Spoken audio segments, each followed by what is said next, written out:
তোমরা ভয়ে ভীতু হয়েও না, তোমরা হতাশ হয়ে যেও না। আজকে ওয়াসিম রেজভি হিন্দু হয়ে গেল, নূপুর শর্মা নবীর বিরুদ্ধে কথা বলল, কোনো চূড়ান্ত সিদ্ধান্ত হলো না, শুধু আমরা হইচই করেই ফেললাম। হযরতে আয়েশার ব্যাপারে কথা বলল, এমন করে কোরআনের উপরে আঙ্গুল তুলে দেয়, এমনি করে বাবরি মসজিদ ভেঙে রাম মন্দির তৈরি করে দেওয়া হলো, রাম মন্দির ভূমো পুজো হলো। এমনি করতে করতে আমরা আর কত সহ্য করব ভাইজান? কখনো তালাকের উপরে হাত লাগিয়ে দেওয়া হয়, আবার বর্তমান কি আরেকটার উপরে হাত উঠিয়েছে। সেটা কি বাবা? সেটা কোনটা? আমার আল্লাহ তার রাসূলের বিধি বিধানের মধ্যে পাওয়া যায়। রে যুবকের বাবা, রে সন্তানের বাবা, তোমার পুত্র সন্তানটি যখন পূর্ণ যুবক হয়ে যাবে, তার যৌবন এসে যাবে, রে যুবক, রে যুবকের বাপ, রে যুবক, রে যুবকের বাপ, তাড়াতাড়ি বিয়ে করো। রে যুবকের বাপ, তাড়াতাড়ি বিয়ে দিয়ে দে। 18-32 বলে গল্প নেই। তোমার সন্তান যখন পূর্ণ যুবক অথবা যুবতী হয়ে যাবে, তার শরীরে যৌবন এসে যাবে, রে যুবকের বাবা, রে যুবতীর বাবা, তাড়াতাড়ি ওই যুবকের যুবতীর বিয়ে দিয়ে দাও। কিন্তু ভাইজান বন্ধু আমার, এটা ভারতীয় সংবিধানে নেতাজি সুভাষচন্দ্র বসুর উপরে, জওহরলাল নেহরুর উপরে এমন একটি সংবিধান ভারতের মাটিতে হলো গান্ধীজির আমলে। সেটা হলো 18 साल से पहले अगर कोई शादी दिया दाए और मुष्टि मारो। কত? 18। কিন্তু ভাইজান বন্ধুরে, 2022 সালে আমাদের মাননীয় শ্রী নরেন্দ্র মোদীর আমলে একটি সংবিধান নতুন করে তৈরি করা হচ্ছে। 22 বছরের আগে, 21 বা 22-এর আগে কোন যুবক বা যুবতীর যদি বিয়ে দেওয়া হয়, ওই 18-র পূর্বে যেই শাস্তি, 22-এর পূর্বে ওই শাস্তি। এই খবরটা যখন একদিন পেপারে দেখলাম আর টেলিভিশনে শুনলাম, তখন আমার একটা কথা মনে পড়ে গেল। মনে কিছু নেবেন না, বুঝতে পারলেন কোনটা কথা? ওই মুস যখন বাড়ায়নি তখন রেডিতে একটা গান শুনছিল। কি গান? হাওড়া থেকে 17গাছি হাফ টিকিটে পৌঁছে গেছি বাবুজি, আমি 16 পেরিয়ে গেছি। মানে ও বলতে চাইছে আর বয়স 16 হয়ে গেছে, এখন আগে চাহে হয় একটা ছোড়া বা একটা ছুরি। ছোড়া চাই ছুরি, ছুরি চাই ছোড়া। ওই জন্য প্রকাশ করলো, গানের মাধ্যমে প্রকাশ করলো। কি প্রকাশ করলো? আমি 16 পেরিয়ে গেছি বাবুজি, 16 পেরিয়ে গেছি। আমার ভাইয়ের, আমার বন্ধুরা, 18 যাওয়ার 2 বছর আগে ভারতের মাটিতে প্রকাশিত করলো আমি 16 পেরিয়ে গেছি।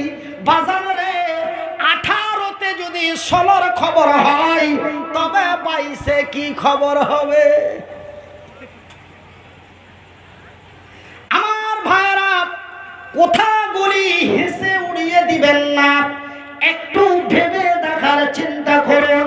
ভাইজান, 18তে যদি আমার যৌবনের জ্বালা আমি সহ্য না করতে পেরে আমি অন্যায় কাজে যদি লিপ্ত হয়ে যাই, তবে আমার 22-এর অপেক্ষা করতে করতে না জানি কতই না কি হবে। ভাইজান, জেনা এবং ব্যভিচারকে বাড়িয়ে দেওয়ার একটি গোপনীয় ষড়যন্ত্র। আমার ভাইরা, আমার আব্বা জানেরা, আমার বন্ধুরা, এই বলে বর্তমান মুসলমানেরা শুধু ভারতের পশ্চিমবঙ্গ নয় ভাই গো, পৃথিবীর বিভিন্ন দেশের মুসলমানেরা আজকে বড় চিন্তায় চিন্তিত। কিন্তু আমি মনিরউদ্দিন আপনাদের বলি বন্ধু, আপনারা জানো আমারই ভাই, আমি জানো আপনাদেরই ভাই। যদিও বাড়ি আমার মালদা ডিস্ট্রিক্টের হরিশ্চন্দ্রপুর থানায় হয়, তবুও জানো আমি আপনাদেরই ভাই। আপনাদের বিনীত অনুরোধ করে যায়, এইসব নিয়ে খবরদার টেনশন করবেন না। কেন আমি মনিরউদ্দিন টেনশনের কথা বলি না। আমার আল্লাহ নিজেই তার জিবরিল দ্বারাই, জিবরাইল মারফতে নবীর কাছে খবর পৌঁছে দিয়েছেন, রে বিশ্বের সংখ্যালঘু ইমানদার মুসলমানেরা, রে মক্কা মদিনা তায়েফের সংখ্যালঘু ইমানদারেরা, রে আমার নবী এবং নবীর সাহাবীরা, তোমরা আবু জেহেলের অত্যাচার নির্যাতনে হতাশ হয়ে যাও না, গমগীন হয়ে যেও না, ভয়ে ভীতু হয়ে যেও না। তোমরা ভেবো না ওরা ৭৭ আমরা ৩০, তোমরা ভেবো না ওরা ৭৫ আমরা ২৫। আমি আল্লাহ বলি রে, ওয়ালা তাহিনু ওয়ালা তাহজানু ওয়া আনতুমুল আলাউনা ইন কুনতুম মুমিনিন। তোমরা তোমাদের ঈমানটা মজবুত করো, আমার উপরে তাওয়াক্কাল বিশ্বাস ভরসা করো। আমি আল্লাহ, আমার ওয়াদা, আমি আল্লাহ, আমার ওয়াদা, আমার জমিনে আমি ঈমানদারের বিজয় করব। নারে তাকবীর। ছিল না? ছিল? এইগুলা থাকার পরেও কেন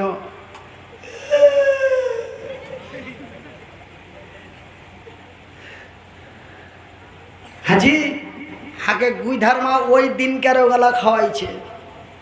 কোন দিন গেলা জি? কুরবানি।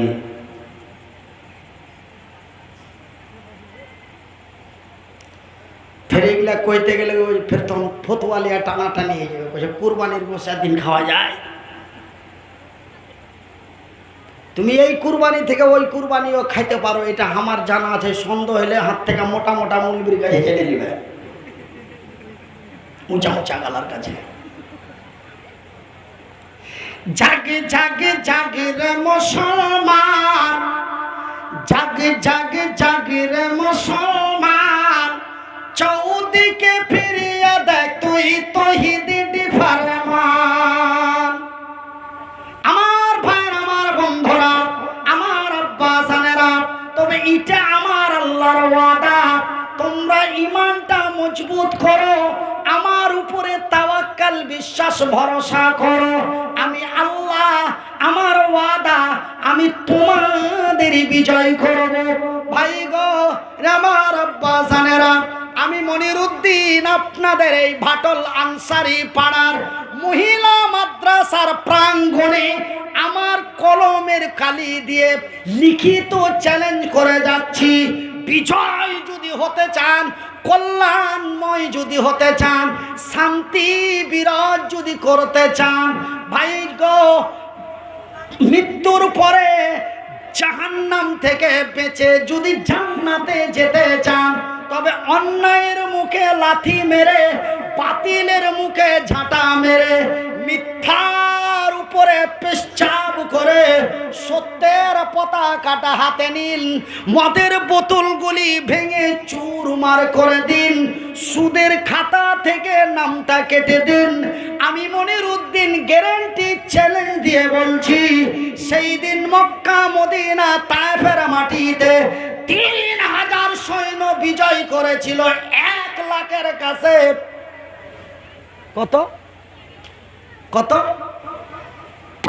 কতর কাছে কত ভাই? ৩,০০০,০০০ কাছে কত? ১ লাখ। তবে ওরা তো আমাদের মতো বেঈমান ছিল না। আজকে আমি মনিরুদ্দিন বেঈমান, আজকে মনিরুদ্দিন আমার কথার দাম নাই। আমি সকাল বেলায় বলি এক কথা, সন্ধ্যা বেলায় বলি আর এক কথা। জায়গাতে থাকি তখন বলি একরকম, রাস্তায় চলি তখন আর এক রকম। আমি মনিরুদ্দিন বেঈমান, আমি মনিরুদ্দিন চিঠা, আমি মনিরুদ্দিন দালাল। সকাল বেলায় সেন্টুর লোক, বৈকাল বেলায় মন্টুর। এই তো আমি মনিরুদ্দিন, সামান্য হাফ সিগারেটে ইমান বিক্রি করে দিই। কি ভাই কথা কি খুব বেড়ে বেড়ে বলে দিছি নাকি? ছোট চাংড়া ফেরা তো বড় বড় কথা কইছো, মন খারাপ হয়েছে নাকি? হক কথায় বাপ বাজার, গরম ভাতে বিলাই বাজার। রাসূল বলেন আল হক মররুন, হক কথা কড়া। আমার ভাইয়ের, আমার বন্ধুরা, আমার আব্বা জানেরা, আমি মনিরুদ্দিন আপনাদের ওই দিনের কথা আর বর্তমানের কথা বলি। ভাই গো, সেই দিন নেতৃত্ব চলছিল আবু জেহেলের, আজকে নেতৃত্ব চলে শ্রী নরেন্দ্র মোদীর। সেই দিন অত্যাচার, অবিচার, নির্যাতন হতো মুসলমানের উপরে, বর্তমান নির্যাতন, নিপীড়ন হচ্ছে মুসলমানের উপরে। ভাইজান বন্ধুরে, তবে সেই দিন ওরা মক্কা মদিনা তায়েফের মাটিতে বিজয় করলো, এরা কেন পিটনি খেল?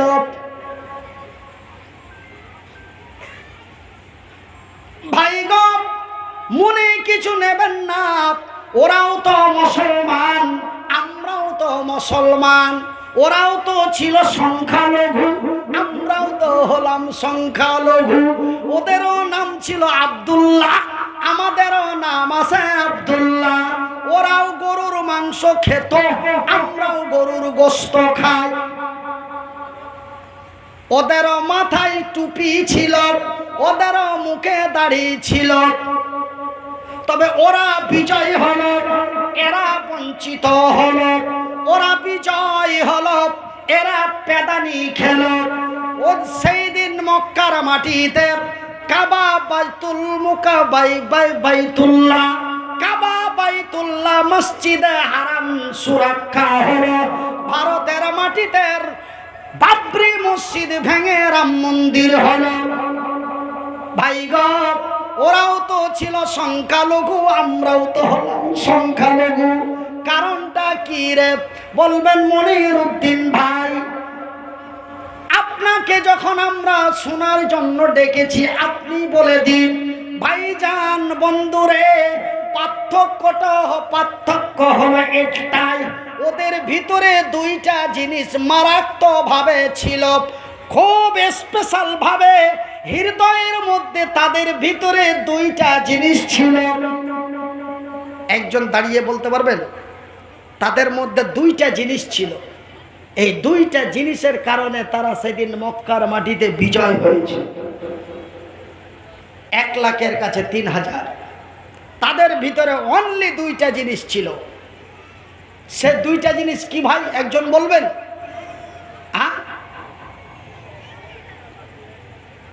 ওই যে কাঁচা বাদাম। কে কাঁচা বাদাম বলে? কি ছিল দুটা জিনিস? কি ছিল? একটা ছিল লোভ, আর একটা ছিল ভালোবাসা।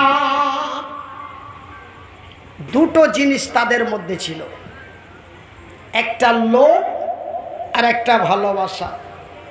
একটা চ্যাংড়া একদম মুছে পাক দিয়ে বলবি, এগুলা কোনো ওয়াজ হইল কেন ভাই? কেন কেমন কেমন ওয়াজ ফের কেমন? আপনি যে বলছেন ওদের মধ্যে দুইটা জিনিস ছিল, একটা ছিল লোভ আর একটা ছিল ভালোবাসা। তা আমাদের মধ্যে কি সেটা নাই? সে দুটো তো আমাদের মধ্যেও আছে। কি আছে জি ভাই? বলছে মনিরুদ্দিন ভাই, খোদা না খাস্তা আমি যদি জানতে পারি মনিরুদ্দিন ভাই রায়গঞ্জ থেকে শিলিগুড়ি 5 লাখ টাকা সঙ্গে নিয়ে যাচ্ছে, যদি বাই চান্স জানতে পারি আপনাকে ডালকলা পৌঁছাতে দিব না, মাল কেড়ে নেব। আমাদের লোভ কি কম আছে? তারপরে আর একটা কি আছে বলছেন মনিরউদ্দিন ভাই, আপনি বললেন তাদের ভিতরে ছিল তাদের ভিতরে তারা ছিল বড় লোভী, তারা ছিল বড় প্রেমিক। তবে লোভ আমাদের মধ্যে আছে এবং প্রেম ভালোবাসা আমাদের মধ্যে আছে। দেখবেন আমার মোবাইলটা দেখেন, নাম্বার আছে 5টা। কয়টা কয়টা? ছোড়া বুঝা নিয়েছে। নাম্বার আছে 5টা, 3টা ব্ল্যাক লিস্ট করে রেখেছি আর 2টাতে চলছে। আমরা কি ভালোবাসায় কম? তবে ওদেরও ভিতরে ভালোবাসা, আমাদেরও ভিতরে ভালোবাসা। ওদেরও ভিতরে ছিল লোভ, আমাদেরও ভিতরে আছে লোভ। তবে ওরা কেন বিজয় হলো, এরা কেন বঞ্চিত হলো? ওরা কেন বিজয় হলো, এরা কেন লাঞ্ছিত হলো? ওরা কেন বিজয় হলো, এরা কেন পাতানি খেলো? ওরা কেন বিজয় হলো, এরা কেন পিটনি খেলো? তার কারণটা হলো ভাইজান, ওই আধহুচলার কথা ঠিক, ওদের মধ্যেও আছে 2টা, আমাদের মধ্যেও আছে 2টা। তবে পার্থক্য ছিল এটাই। পার্থক্য কি? ওরা জান্নাতের লোভে পড়ে। ওদের লোভটা ছিল কিসের? জান্নাত। ওরা জান্নাতের লোভে পড়ে, নবীর ভালোবাসায় পড়ে, নিজের বিবি বাল বাচ্চা রক্ত মাংস, ইন্নাস সালাতি ওয়া নুসুকি ওয়া মাহিয়ায়া ওয়া মামাতি লিল্লাহি রাব্বিল আলামিন। এটাই ছিল তাদের ভিতরে বন্ধু। ওরা জান্নাতের লোভে পড়ে, নবীর ভালোবাসায় পড়ে। ওরা আল্লাহর আকাশের নিচে জমিনের উপরে পৃথিবীকে দিয়েছে ইতিহাস। এরা ধন সম্পদের লোভে পড়ে, সুন্দরী রমণীর প্রেমে পড়ে, ধন সম্পদের লোভে পড়ে, সুন্দরী রমণীর প্রেমে পড়ে। এরা আকাশ জমিন পৃথিবীকে দিয়েছে লাঞ্ছিত। ওরা বিজয় হলো, এরা পিটনি খেলো। আমার আল্লাহ বলেন, রে বিশ্বজগতের নর নারীরা, রে বাংলার সংখ্যালঘু ইমানদারেরা, রে বাংলার সংখ্যালঘু মুসলমানেরা, রে ভারতের সংখ্যালঘু মুসলমানেরা, কেনই বা তোরা টেনশন করিস? টেনশন করিস না, হতাশ হয়ে যাস না। আমার উপরে তাওয়াক্কাল, বিশ্বাস ভরসা করো। মদের বোতলগুলি ভেঙে দাও, সুদের খাতা থেকে নামটা কেটে দাও, মিথ্যার মুখে দাঁড়িয়ে পেচ্ছাব করে সত্যের পতাকাটা হাতে নাও। আমি আল্লাহ, আমার ওয়াদা, আমি তোমাদেরই কল্যাণ করব। মোহাম্মদ তুমি ওগো খোদার পিয়ারা, আমি নামায়ের তুমি নয়নের তারা, নয়নের তারা। এসেছিলেন তুমি ওগো, এসেছিলেন তুমি ওগো সেই নিশিরাতে, মুখেতে খোদার বাণী, মুখেতে খোদার বাণী, কোরআন নিয়ে হাতে। ভাইজান, আল্লাহর আকাশের নিচে জমিনের উপরে, আল্লাহর আকাশের নিচে জমিনের উপরে সব চাইতে কোরআনের বড় শত্রু নাম হলো তার আবু জেহেল। কিন্তু ভাইজান আবু জেহেল পৃথিবীকে একটি ইতিহাস দিয়ে গেছে। সেই ইতিহাসটা কি রে? আজকে ভারতের মাটিতে একজন মন্ত্রী, নাম তার শ্রী নরেন্দ্র মোদী, তিনিও কয়েকটি ইতিহাস ভারতবাসী নয় পৃথিবীবাসীকে দিয়েছে। তবে তার ইতিহাসটা আপনাদের বলি বন্ধু, সব চাইতে বড় কোরআনের শত্রু, নাম তার আবু জেহেল। কিন্তু আবু জেহেল আবার চুরি চুরি করে কোরআন শুনতো। কোরআন শুনতে এবং বুঝতে এত মজা, কোরআন শুনতে এবং বুঝতে এত মজা যে কোরআন যখনই শুনবেন তখনই আপনাকে মজা লাগবে। কিন্তু আমি মনিরউদ্দিন আজকে এই ওয়াজটা করলাম, পরশু দিন যদি আবার এই ওয়াজটা করি, 1 মাস পরে যদি আবার এই ওয়াজটা করি, 15 দিন পরে আবার যদি এই ওয়াজটা করি, মামুর বাটা খালি ঘুরে ঘুরে ওইটাই ওয়াজ করছে। কিন্তু ভাইজান সকাল থেকে নিয়ে সন্ধ্যা পর্যন্ত, দিন থেকে নিয়ে রাত পর্যন্ত সূরা ফাতিহা কতবার শুনছেন? একবার খিদিবিদি লাগছে? লাগে?